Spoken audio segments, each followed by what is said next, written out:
Hola, ¿cómo le va la hinchada? Vamos a empezar con huesos de la cara en la primera parte.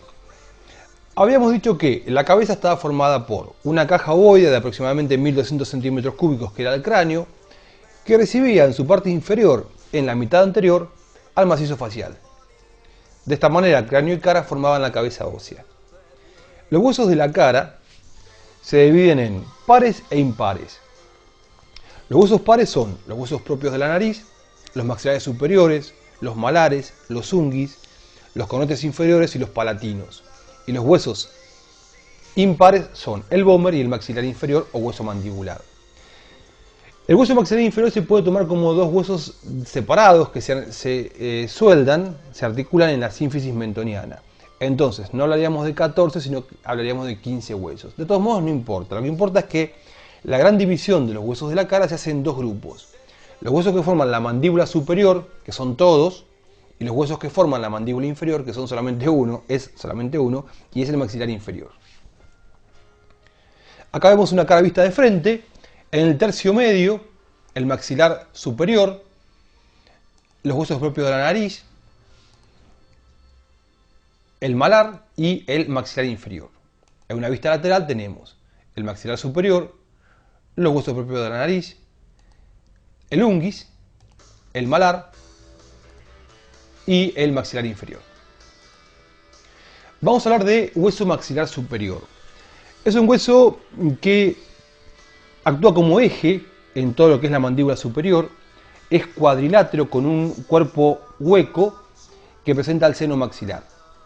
En este cuerpo cuadrilátero describimos una cara externa y una cara interna, o anteroexterna y posterointerna, y cuatro bordes. El borde inferior se denomina alveolar, ya que tiene unas cavidades que son los alvéolos que reciben a las raíces de los dientes. Estas raíces marcan unas saliencias a nivel de la parte más inferior de la cara externa que se denominan eminencias dentarias, de las cuales una se destaca más, que es la eminencia canina. El borde posterior corresponde a lo que se denomina eminencia maxilar o tuberosidad maxilar. Es un borde romo, bien tuberositario, y forma el límite anterior de la fosa pterigomaxilar, que después lo vamos a ver. El límite superior o el borde superior corresponde al reborde orbitario, y el borde interno articula hacia arriba con los huesos propios de la nariz, y hacia abajo tenemos una gran escotadura que es la escotadura nasal, y acá la espina nasal anterior. Como característica de esta cara externa vamos a ver una gran apófisis, que es la apófisis piramidal, que va a corresponder al hueso malar. Hacia abajo el maxilar superior articula o forma parte de la cavidad oral, hacia atrás de la fosa pterigomaxilar, hacia arriba de la fosa orbitaria y hacia adentro de la fosa nasal. La apófisis piramidal va a recibir al hueso malar. Acá tenemos hacia adentro una depresión, que es la fosa canina, donde se inserta el músculo canino, y por debajo de la escotadura nasal y de la espina nasal anterior, a este nivel, tenemos la fosa mirtiforme, donde se va a insertar el músculo mirtiforme que corresponde a los músculos de la mímica. Y acá vemos, por debajo del reborde orbitario, el agujero infraorbitario, por donde pasa el nervio maxilar superior.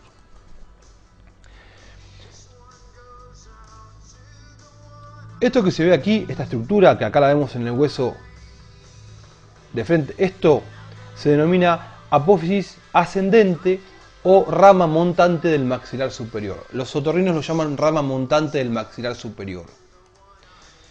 En una vista lateral vemos cómo esta rama ascendente articula con los huesos propios de la nariz, con la apófisis orbitaria interna del frontal y hacia atrás con el hueso unguis, con el que forma el conducto lácrimo-muconasal. El hueso unguis es un hueso cuadrilátero que en su cara externa tiene una saliencia, una arista, que se llama cresta lagrimal posterior. La rama ascendente tiene la cresta lagrimal anterior. Entre ambas crestas se delimita el conducto lácrimo-muconasal, que comunica la hendidura palpebral con las fosas nasales y lleva la película lagrimal.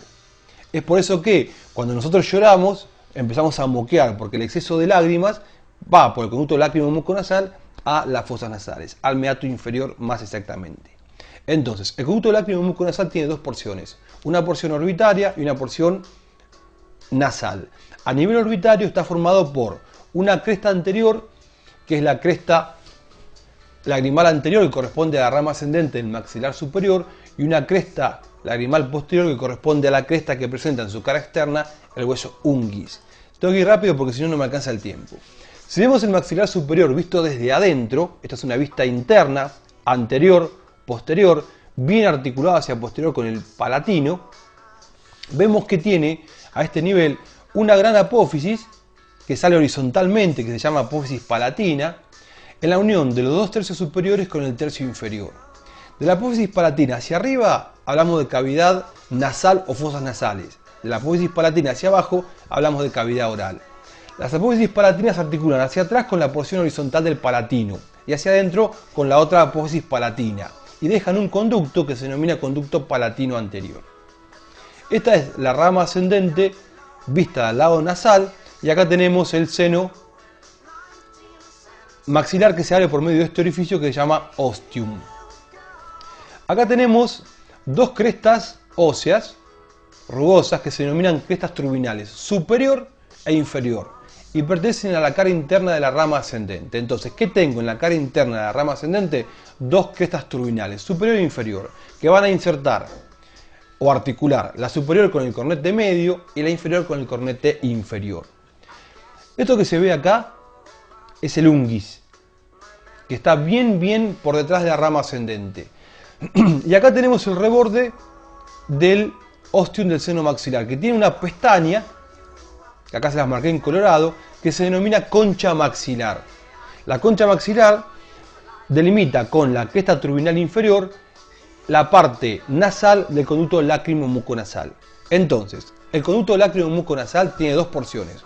Una porción orbitaria, como vimos en la diapositiva anterior, delimitada por las dos crestas lagrimales anterior y posterior de la rama ascendente del maxilar superior y del unguis respectivamente, y una porción nasal que está delimitada por la cresta turbinal inferior hacia adelante y la concha del maxilar hacia atrás. ¿Y qué es la concha del maxilar?